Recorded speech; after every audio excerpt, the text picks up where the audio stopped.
늘 새로운 지식을 탐구하시며 복잡하고 방대한 정보의 홍수 속에서 진짜 핵심을 찾고자 하시는 청취자님, 환영합니다. 네, 환영합니다. 오늘 우리가 깊게 파고들 주제는 단일 출처, 바로 고대 텍스트인 여호수아 11장입니다. 아주 흥미로운 텍스트죠. 맞아요. 이번 심층 탐구의 목표는 고대 중동 지역에서 벌어진 그 거대한 규모의 군사 캠페인, 그리고 상상을 초월하는 압도적인 적의 규모, 또 그 모든 것을 뒤엎은 철저한 정복의 과정이 기록된 이 텍스트의 정수를 추출하는 것입니다. 네, 기대가 됩니다. 청취자님, 한번 상상해 보시죠.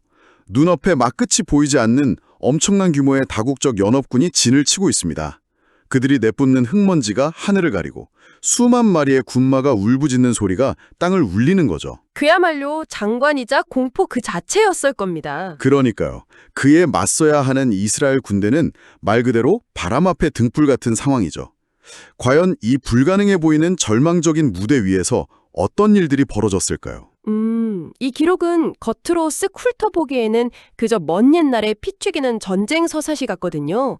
하지만 그 이면의 구조를 들여다보면 완전히 다른 이야기들이 보입니다. 완전히 다른 이야기요? 네, 엄청난 지리적 스케일, 고도의 심리적 전략, 그리고 무엇보다 타협 없는 철저한 순종에 관한 깊은 통찰을 담고 있는 기록이죠. 아, 순종. 맞습니다. 오늘 우리는 청취자님과 함께 이 오래된 전투의 기록을 아주 차분하게 그리고 깊숙하게 해체하면서 그 안에 숨겨진 진짜 메시지와 서사의 디테일들을 분석해 볼 것입니다. 자, 이 부분을 한번 파헤쳐 보죠. 상황은 이렇습니다. 무대의 중심은 북방에 있는 하솔이라는 거대한 도시국가입니다. 아주 강력한 국가였죠. 네, 그곳의 왕인 야빈이 남쪽에서 이스라엘이 밀고 올라온다는 소식을 듣게 되죠. 야빈은 결코 가만히 앉아 당할 인물이 아니었습니다. 당연하죠. 가만히 있을 리가 없습니다. 그는 말 그대로 자신이 동원할 수 있는 주변의 모든 세력을 영혼까지 끌어모으기 시작합니다. 텍스트에서 이 연합군의 규모를 묘사하는 대목을 보면 정말 숨이 막힐 지경이에요. 어떻게 묘사되어 있죠? 민중이 많아 해변에 수다한 모래 같고 말과 병거도 심이 많았으며 라고 되어 있습니다. 해변의 모래? 네, 청취자님, 해변의 모래라는 비유가 주는 위압감을 상상해 보십시오. 메론 물가라는 거대한 평원에 진을 친 이 끝없는 군대, 지평선을 빈틈없이 가득 메운 보병들, 그리고 고대의 탱크라고 할 수 있는 전차, 즉 병거들이 도열해 있는 모습 말입니다. 그 위협감이 어느 정도였는지 제대로 실감하려면 이 연합군이 형성된 지리적 범위랑 참여한 민족들의 면면을 구체적으로 살펴볼 필요가 있습니다. 단순한 이웃 부족들이 아니었잖아요. 그럼요. 야빈의 호출을 받고 달려온 이들은 단순한 동네 부족들이 아니었습니다.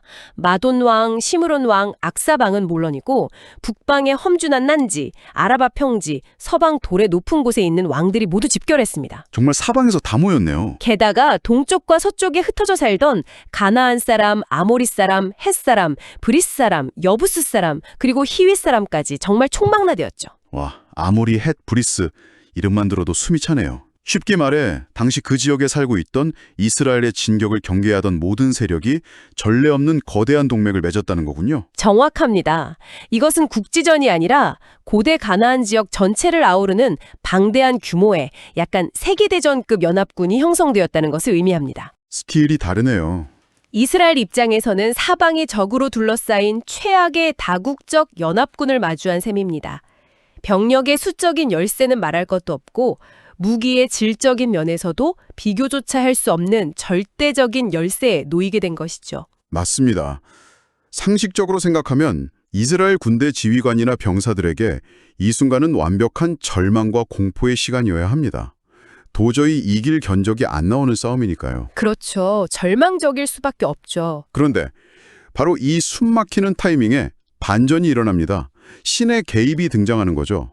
이스라엘의 지도자 여호수아에게 그들을 인하여 두려워 말라는 메시지가 떨어집니다. 아주 결정적인 순간입니다. 그리고 내일 이맘때 내가 그들을 이스라엘 앞에 붙여 몰살시키겠다는 아주 구체적이고 확실한 승리의 약속이 주어집니다. 내일 이 시간이라는 데드라인까지 정해준 거죠. 여기서 정말 흥미로워지는 부분은 이 승리의 웅장한 약속 바로 뒤에 따라오는 아주 기이한, 솔직히 말하면 좀 황당하기까지 한 명령입니다. 그렇습니다. 바로 그 황당해 보이는 명령이 이 텍스트 전체의 성격을 규정하는 아주 중요한 열쇠가 됩니다. 그 명령이 뭐냐 하면 그들의 말 빗발의 힘줄을 끊고 불로 그 병거를 사르라는 대목입니다. 잠깐만요. 저는 이 부분을 읽으면서 제 눈을 의심했습니다. 네, 많이들 그렇게 생각하시죠. 전쟁에서 이기면 적의 가장 좋은 무기들을 전리품으로 챙겨서 우리 군대의 전력을 강화하는 게 당연한 상식 아닙니까?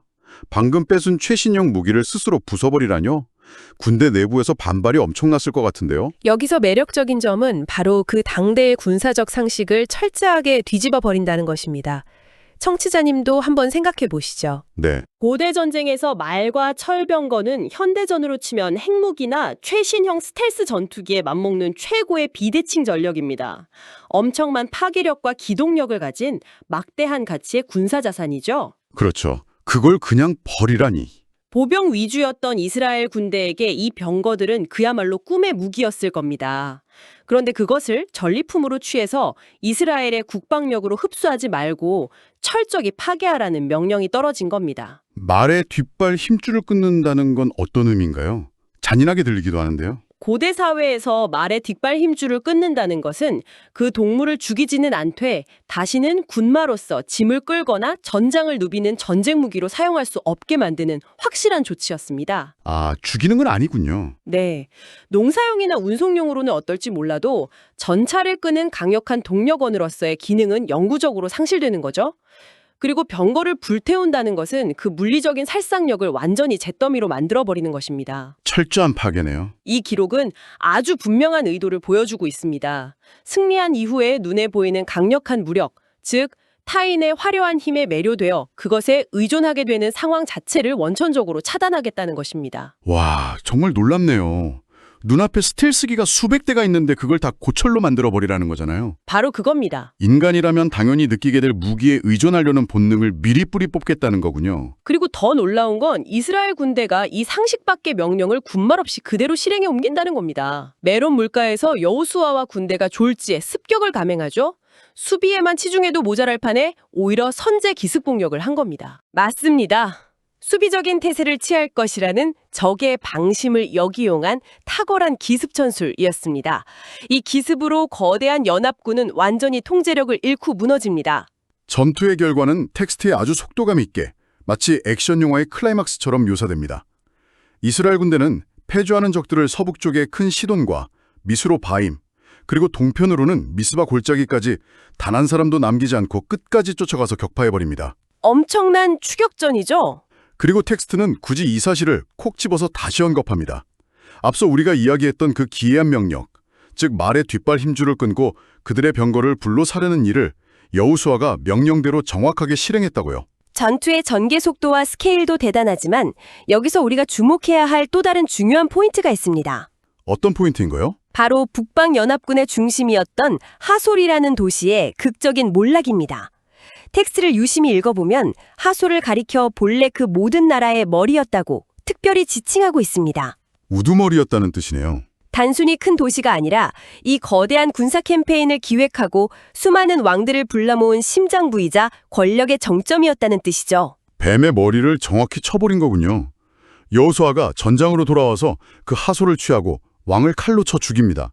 그리고 그 안에 호흡이 있는 자는 하나도 남기지 않고 진멸한 뒤에 하솔이라는 도시 전체를 불태워버리죠. 네, 완벽한 파괴입니다. 그런데 이 대목에서 기록관이 아주 독특한 디테일을 남겨놓지 않았습니까? 그렇습니다. 바로 파괴의 대조입니다.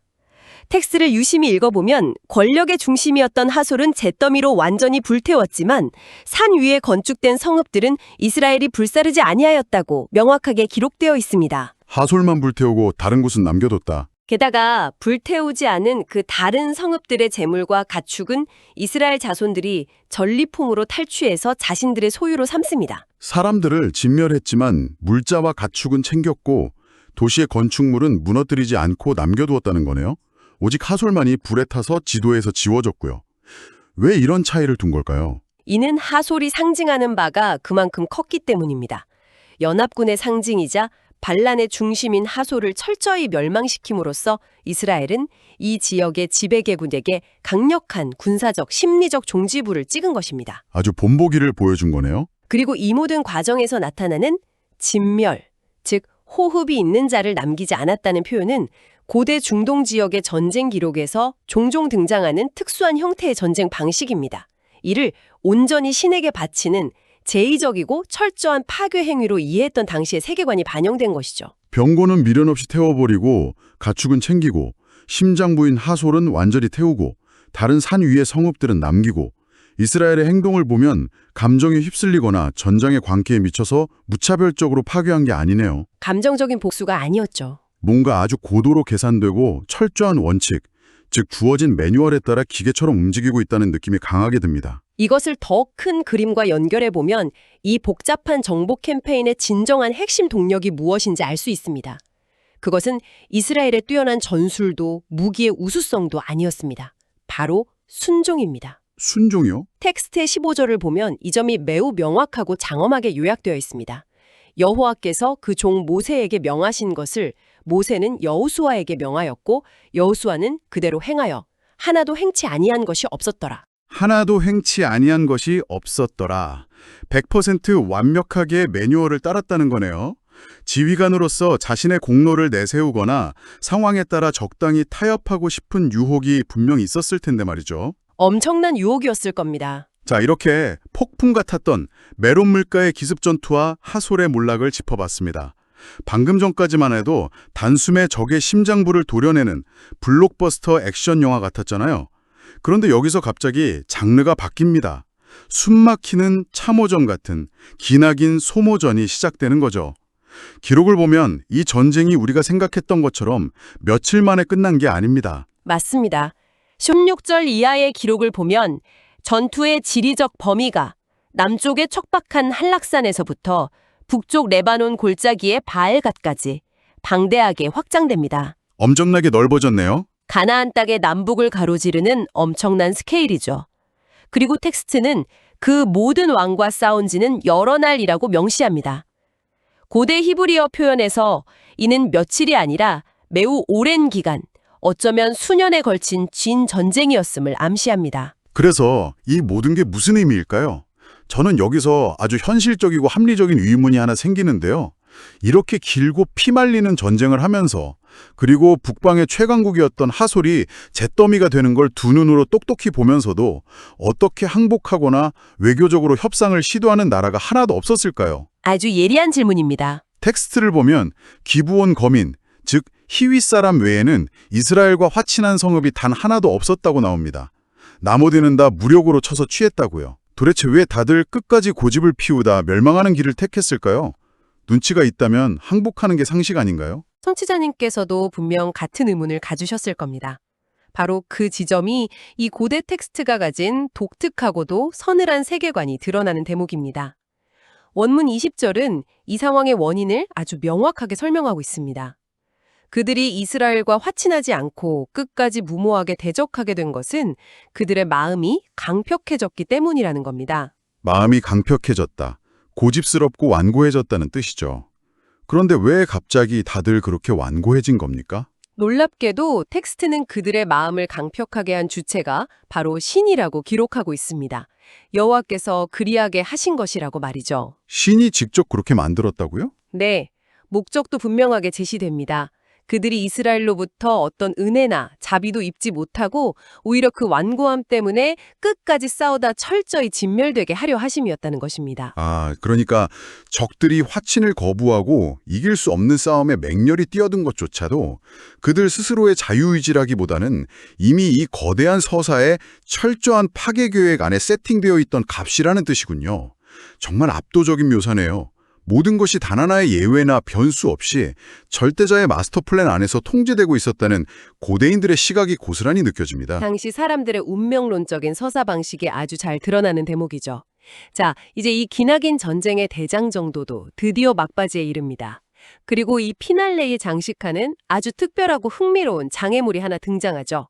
바로 아낙 사람들입니다. 네, 정복 캠페인의 마지막은 헤브론, 드빌, 아납, 그리고 유다와 이스라엘의 온 산지에서 아낙 사람을 멸절한 사건으로 기록되어 있습니다. 아낙 사랑을 멸절했다. 이스라엘 자손의 땅 안에는 아낙 사람이 하나도 남지 않았고 가사와 가드와 아스돗이라는 해안가 지역에만 잠깐 남았다는 아주 구체적인 지명 디테일까지 남겨두었죠. 청취자님, 여기서 아낙 사람이 왜 중요한지 그 배경을 조금 짚고 넘어가야 할 것 같습니다. 고대 기록들에서 아낙 사람들은 주로 체격이 엄청나게 크고 두려운 존재들, 즉 거인족으로 묘사됩니다. 맞아요. 거대한 사람들이었죠. 과거 이스라엘의 선조들이 정탐꾼을 보냈을 때 이 아낙 사람들을 보고 충격과 공포에 빠져서 우리는 그들 메뚜기 같다며 절망하고 좌절했던 바로 그 원흉들이잖아요. 정확한 지적입니다. 아낙 사람들은 단순한 적군이 아니라 이스라엘 민족 전체의 마음속 깊은 곳에 자리 잡은 역사적 트라우마와 심리적인 공포의 상징이었습니다. 트라우마의 상징이군요. 따라서 이 텍스트가 기나긴 전쟁의 대미를 아낙 사람의 멸절로 장식하는 것은 매우 깊은 상징적 의미를 갖습니다. 단순한 영토 확장이 아니라 과거의 거대한 공포와 트라우마를 마침내 극복하고 완전히 뿌리 뽑았다는 승리의 선언인 셈이죠. 그렇군요. 가장 큰 심리적 장벽까지 무너뜨리고 나서야 비로소 이 텍스트는 진정한 결론으로 향합니다. 여호수아가 그 온 땅을 취하여 이스라엘 지파의 구별을 따라 기업으로, 즉 각자의 영토로 나누어 주었다는 기록이 이어집니다. 그리고 마지막 문장이 아주 깊고 묵직한 여운을 남깁니다. 그 땅의 전쟁이 그쳤더라. 참으로 극적인 대비를 이루는 결론입니다.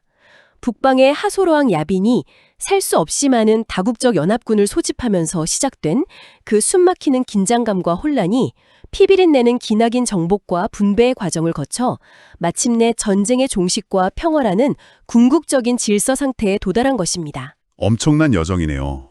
완벽한 서사적 기승전결을 보여주는 아름답고도 장엄한 마무리라고 할 수 있습니다. 모래처럼 지평선을 덮었던 적들, 상식을 뒤엎는 기습적인 공격, 불길에 휩싸인 최첨단 병거들, 잿더미가 된 심장부 하솔, 그리고 오랜 트라우마였던 거인족의 멸망까지.